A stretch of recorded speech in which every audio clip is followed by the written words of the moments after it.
with the win last night by Denver over Oklahoma City. That puts the Phoenix Suns into the top spot in the Western Conference as they will embark on the road trip here that we've talked about. They play 5 of their next 6 on the road, including 4 straight on the road, play some of those tough teams in the Western Conference, some of the opponents that you would stand to reason would be in their way to winning a championship. Minnesota, Oklahoma City on that schedule as well.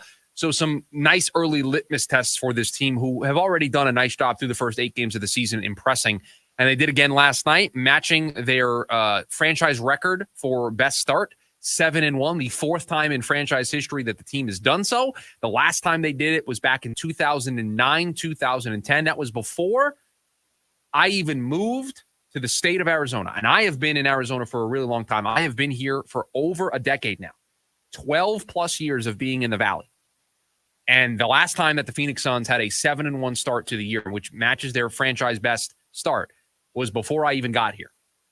And I've seen a lot of bad Suns basketball. I've seen some good Suns basketball. I've seen NBA Finals Suns basketball, but I have never seen what we saw last night with the Phoenix Suns winning that game to move to 7-1, the 4th time in franchise history that they have started this well. And they did so in large part due to Kevin Durant continuing to be the best player on the floor almost anytime the Suns take the court with another team. He, even at this advanced age, is continuing to be one of the best players in the NBA. And I think, honestly, making people like myself look foolish. Now, it's only an 8-game sample size, but is making people like myself look foolish for the suggestion that they should have traded him in the summer.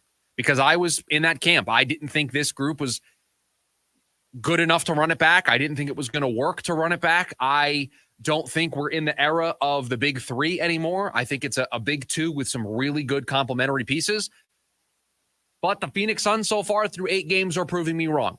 Will it hold up? Time will tell. We'll be able to get that answer. But so far, they look like they knew better than me. They look like they had the right feel for their team. The Suns front office had a good feel for what this team needed to do. These are Kevin Durant's stats this season. And with the win last night, the Suns moved to 6-0 in clutch games. They have a 6-0 clutch record. So obviously close games in the fourth quarter. This is Kevin Durant's numbers in 26 clutch minutes this season. He's first in points with 29, first in blocks with 3, fourth in rebounds with 8, third with a plus 29 plus minus, and second with a 66.7 field goal percentage, minimum of 10 attempts. So when it comes to crunch time or clutch minutes, however you want to describe it, fourth quarter, close game late, going back and forth, Kevin Durant has been one of, if not the best players in those moments. That's what the Suns traded for when they brought Kevin Durant here. They brought a guy who is a number 1, and when it matters, is the true number 1. When it's crunch time, when you need buckets, when you need to lock down defensively, when you need to have good possession after good possession, both ends of the floor, the Suns brought Kevin Durant here to be that guy, to not only be that guy on both ends, but to inspire his teammates to bring out the best of themselves on both ends. And that is exactly what Kevin Durant has done so far this season. First in points, first in blocks, fourth in rebounds, third in plus minus, second in field goal percentage in the 26 clutch minutes that he has played this season.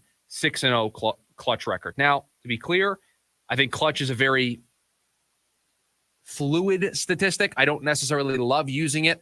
I don't love applying it to a player, saying a player is clutch or a player is not clutch, because these moments come and go. A player who is clutch in one moment can all of a sudden go on a stretch where in every clutch moment he fails.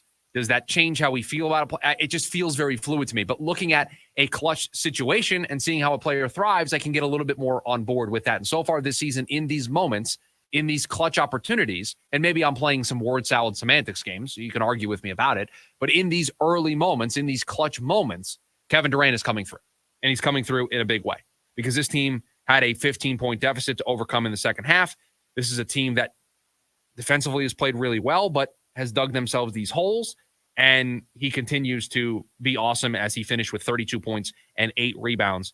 Phoenix improved to 6-0 in clutch situations this season, in large part because of what Kevin Durant and those numbers that I just mentioned to you. Yusuf Nurkic also had a massive game last night, 20 points, 18 rebounds, 2 blocks, hit 3 3-pointers, and you can start to envision if Kevin Durant is going to play the way that he's been playing. You know what Devin Booker can do, and you know at any given moment you could look up and Booker's dropping a 50-piece. Truly. Any night he walks into the building, there's a chance for it. 50, 60, 70. He's done it before. He's going to continue to do it again. You never know when it's going to happen. So Kevin Durant, the number one on this team, you know what he's going to provide every night. You've seen it here in the early going. He is the veteran leader. He's the number one on this team. He's coming through in the big moments. He is this team. And for all of those who don't, for whatever reason, don't love the way Kevin Durant is as a leader, maybe he's too quiet, just please knock it off. It's nonsense. Look at what he is doing. You know when my leaders speak with actions, and Kevin Durant is speaking with his actions when the game's on the line, when the game matters, when the game is in the balance. He is speaking and he is showing his leadership with the stats he's putting up, and that is infectious. His teammates are going to see that. So that's the type of leader that Kevin Durant is, and I don't care that maybe he's quiet and isn't getting super animated. I'm good. I've got it. I've got my answer of how good Kevin Durant is and the type of leader that he is because he's showing up in the big moments. So you've got your number one. You've got your guy. You've got your 1A, Devin Booker, who added, I think, 22 last night in the game, and at any moment can have that big performance to go along with Kevin Durant. You've got Bradley Beal, who's been awesome defensively. You always have to deal with the injuries with him. He's dealing with an injury right now, but overall healthy to start the year. You're seeing this big three. If Yusuf Nurkic is also going to be able to add what he's adding, and he's going to be able to do it consistently, you add him to that mix.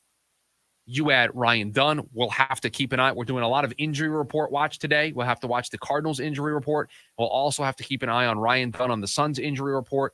Ankle injury in last night's game. Coach Budenholzer after the game didn't really have a whole lot. Injury report, I believe, comes out at 5 o'clock today for their game tomorrow. So we will keep an eye on that because he in the early going has provided some energy, has provided the defense on that end and the 3-point scoring on the other end. Same thing with Royce O'Neal coming off the bench. Same thing with Grayson Allen coming off the bench. You are getting the contributions. What you envisioned this team could have been in the preseason, in the summer weeks and months leading up to the start of the season, they are hitting that stride right now. I don't love the deficits that they're digging themselves into. I worry about that long term. They can't turn the ball over.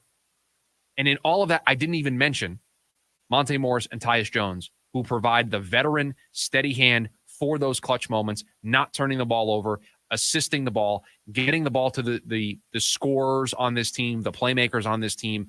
And they are just a deeper team than they were last year. They're a more well-rounded team than they were last year. And the early returns for this team right now is the decision to make the coaching change, to lean into being a better, more efficient offensive team that shoots more threes, that is able to increase the pace, was the right decision. It plays more into what this team's composition is.